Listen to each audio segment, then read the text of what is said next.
What's up, guys? It's your boy, Barca Boy 103. Just finished watching the match and Barcelona draw 2-2 with Real Mallorca away at the Standout Stadium in La Liga. What an absolutely dreadful performance from the players today. So many talking points, but I want to start off by saying full credit today goes to Xavi. I don't think Xavi did an absolutely nothing incorrect whatsoever. Picked a good lineup, benched Koundé and Lewandowski to rest them, made the correct substitutions.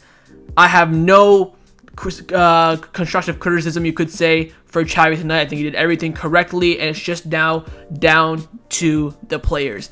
The players tonight were absolutely poor. Of course, we go and concede very early on. We bring it back from a Raphinha golazo. We then concede again just before halftime. We then pull one back late in the second half, but couldn't find the winner. I will give some credit to the players. They didn't end up losing this match. I think a lot of people are, reacting to this match as if it was a loss, which I understand. I do feel that way too, but to look at the grand scheme of things, we did not lose. We dropped 2 points. We still gained 1, which is the beneficiary part of tonight's match, but it was poor from everyone. From all around, left, right, and center, it was dreadful. There were 3 players who played well today and that stood out and do get credit from me, and when I slate the team, I don't include them. First one, man of the match for Barcelona, Gavi. Holy shiza.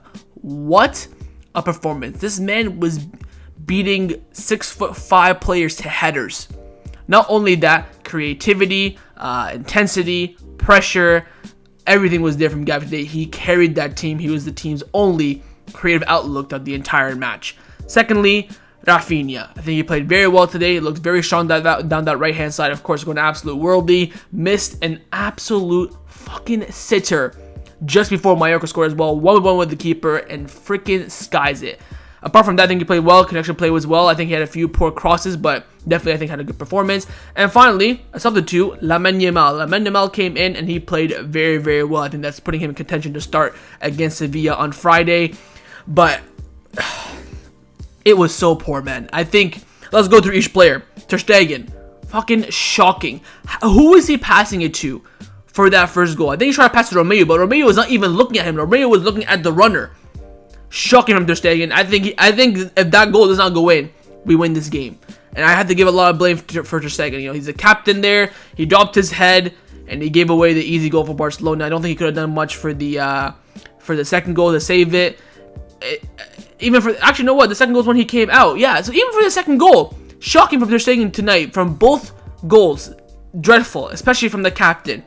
Cancelo, dreadful again, man. Holy, remember that 80 minutes against Celta Vigo where I said he was shocking? That was him for tonight for the entirety 90 minutes. Except for that link-up play that he had with Lamine Yamal to earn the penalty, which, by the way, was a penalty. There was contact, and again, the VAR can only overturn it if it's a clear and obvious error. It wasn't. If that was Real Madrid, every single second of the year, that penalty is given.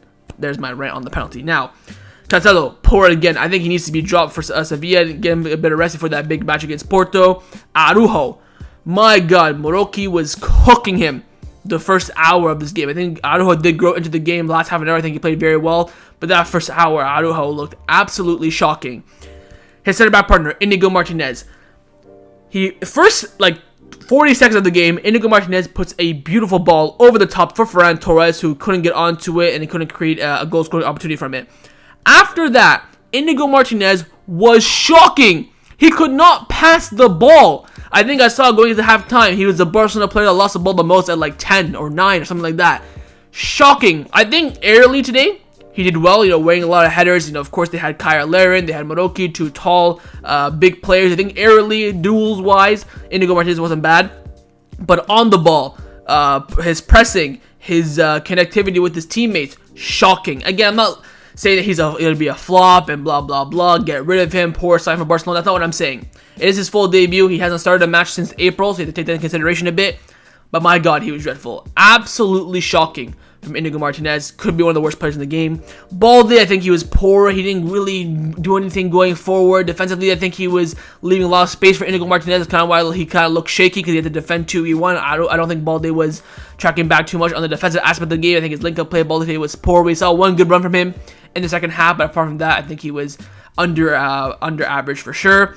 Romeo in the pivot was his worst game. I think Romeo alongside Inigo Martinez and Ter Stegen were the top 3 worst performing players. Romeo couldn't pass the ball, he couldn't intercept, he was getting bullied, couldn't get the ball off anyone. He got booked as well. It was dreadful. He was so bad that Xavi had to bring on Fermin Lopez, which I was quite shocked by. I didn't think Xavi was going to make a change in midfield today, but Romeo was that poor.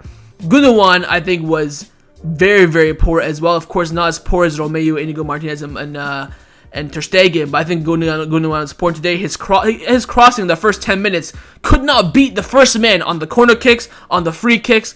Dreadful. I think he was playing a bit of a difficult role. He had to drop into the pivot a lot. He's kind of, the team were kind of looking at him for him to create something. Apart from his simple passes, I think he was god awful, and stuff that he had to, and stuff that we relied on Gundogan in terms of his individual ability was poor today. I think his nice little passes, sprays out wide were fine, which you expect from Gundogan, but everything else from Gundogan's game today, dreadful. Gavi again, man of the match, talked about him. Raphinha, man of the match, already talked about him. Fran, dreadful. Shark my bumbacly. Get him on the bench. Ferran Torres is showing more signs of being more of an impact sub than starting. That's now 2 matches where he started and 2 matches where he's missed absolute sitters. Missed a sitter at 1-1 that could have been a crucial goal for Barcelona, and of course missed the 1-1 against Celta Vigo as well. He's missed 2 poor chances now. Get the Shark on the bench. I think he's more impactful off the bench. He should be dropped. Start Lamine Yamal against Sevilla. And finally, of course, at left wing, Joao Felix. Joao Felix was alright. Couldn't really grow into the game. He was the outlook a lot down that left-hand side. Had a shot where he hit the post. Had the chance in the first half right before Mallorca scored as well. It was a difficult angle for him, so I'm not saying he should have scored that, but I think he was alright today. Subs, Lamine Yamal was fantastic. Who else came in? Fermin Lopez. I think Fermin Lopez, apart from the goal, he wasn't that great. He gave away a lot of stupid passes, but got the goal, so credit to him. Koundé came in, looked absolutely bloody fantastic. My God, he pocketed Kyle Larin and Moroki. He looked like an absolute... He's the best center back in the world right now. 100% on current form. No one touches Koundé. Immense. Someone else came in that I'm forgetting. Who else came in? Lewandowski. I think what Lewandowski brought today a lot was his hold-up play. I think he didn't really get any chances in front of goal. Got that one that was over the top from Cancelo just before the end of the game. That was probably our last decent chance. Difficult for him to score that, which I understand.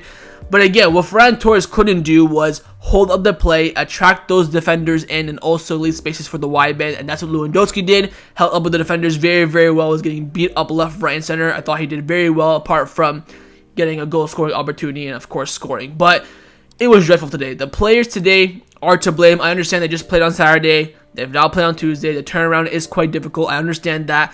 But we've gone from beating Betis and Antwerp 5-0 and playing the best football I've seen in months to now back-to-back games where I've seen the worst football in months and barely scraping by. Celta Vigo, I'm not going to say it was a fluke. I think we deserved to win that game, but was very lucky. And today, I think it was kind of the opposite, where I think we should have won today. Again, you talked about Raphinha missing the 1v1. Ferran missed chance. Felix missed chance.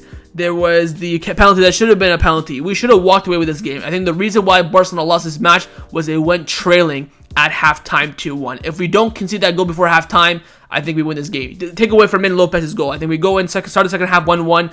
I think Barcelona win. But it's because we conceded. Again, simple ball over the top from the goalkeeper. Bounces, gets flicked on, and then Araujo was defending poor. So was Inigo Martinez. Even Inigo Martinez on that first goal was dreadful. He just slid. If you go watch the replay on the first goal, Inigo Martinez just slide tackles randomly out of nowhere, and now he's left the man Moroki in the box free. So it was an absolute calamity from Barcelona defensively today, and I think this game should have been won, could have been won at any given moment for Barcelona. I don't think, oh, we take a draw, it was a ropey game, or oh, we deserve to lose. I don't even think a draw was a fair result. I think Barcelona should have won this game, and it's because of the players today that we lost. Again, you can determine why. Playing every other day, fitness. I think the main reason why we lost today was, again, Barcelona cannot break down a low block. If any team rocks up with a 5-4-1, it's gonna be lights out for us. We cannot break them down. I think Romeo just came out and his post-match press conference saying that we just struggled to beat low block teams, and that's the reality of it. I'm quite shocked, honestly, that we scored 2 goals, but again, we got so many chances in this game. I think we should have won this game, but again, Barcelona, difficulties in breaking down those low blocks. I think Xavi, I'm not criticizing Xavi today whatsoever, but if I was Xavi, I'd be looking into different tactics, different systems when we face a low block like this. So why not go to a 4-2-3-1, have a double pivot of Romeo and, Gundogan at this point because we have no one else. Play a front four with Felix, Raphinha, Lewandowski. Start that from the get-go. Start those 4-4s in there because you're going to end up needing them. We're going to end up subbing on everyone left, right, and center. Why not start with a different approach to a 5-4-1 or a 3-5-2, however you want to say it, when we face these type of teams. I understand, again, Xavi today, no criticism whatsoever. I'm just saying now for the future, Xavi to say after Celta Vigo, we'll analyze the match, we'll learn from it. Same thing today, we didn't learn anything from it. But again, I think Xavi did learn, but the players just weren't up for it today, and it's very, very unfortunate. We're now still in first place, but Girona and Real Madrid do play later on the week. I think Girona could end up dropping points against Villarreal, but Las Palmas at home for Madrid. That should be a win for them. Hopefully, Garcia Pimienta can do us a favor. But it's a tough one to take. Again, season's still very, very long. We still have a long way to go. We still have to play a Clasico twice, of course. I'm not saying the league is gone. We're still undefeated, which is, of course, a good thing as well. But this game should have been won, and I think the players really need to look at themselves and say, this is a match that we should have won, and that we have to be more clinical, more front-flowing, and create more chances against these low-block sides. And also, I want to talk about the time waste you could say from Mallorca. I think the Barcelona players did okay. They didn't get into too many fights and stuff like that. But I hope they do that in the future as well. Don't engage in their antics. They all they want to do is try to fight you so they can waste time and stuff like that. I think the players did well today in that sense, but should have been a win. We end up walking away with a draw. Leave me your thoughts down in the comments below on everything we discussed, of course. Let me know your thoughts on the performance. Do you blame anything on Xavi, or your thoughts on the player's performance as well? In terms of player ratings, I think Ter Stegen gets a 1. Cancelo probably gets a 4. Arujo probably gets a 5, barely. Martinez can get a 1. Balde 4. Romeo 2. Gundogan 3. Gavi like 8 or 9. Raphinha probably a high 7, low 8. Ferran Torres can get a 3. Felix probably give him an average 6. And then the bench, Lamine Yamal probably give him a 7. Thought he came in did very well. Lewandowski 6.57. Kunde, I mean, probably an average 6, but I think he came on did very well. You could even give him a 7 if you wanted to. And Fermin Lopez probably give him an average 6 as well. So, and of course, Xavi, I probably give him an average 6 as well. We couldn't get the result, but I think his team selection, his substitutions were all absolutely spot on. So I have no criticism for him tonight. Again, leave your thoughts down in the comments below. Drop a like down below if you have enjoyed. And of course, make sure you guys subscribe down below as well if you haven't already. And I'll see you guys next time on the channel. Take care and Forza Barca.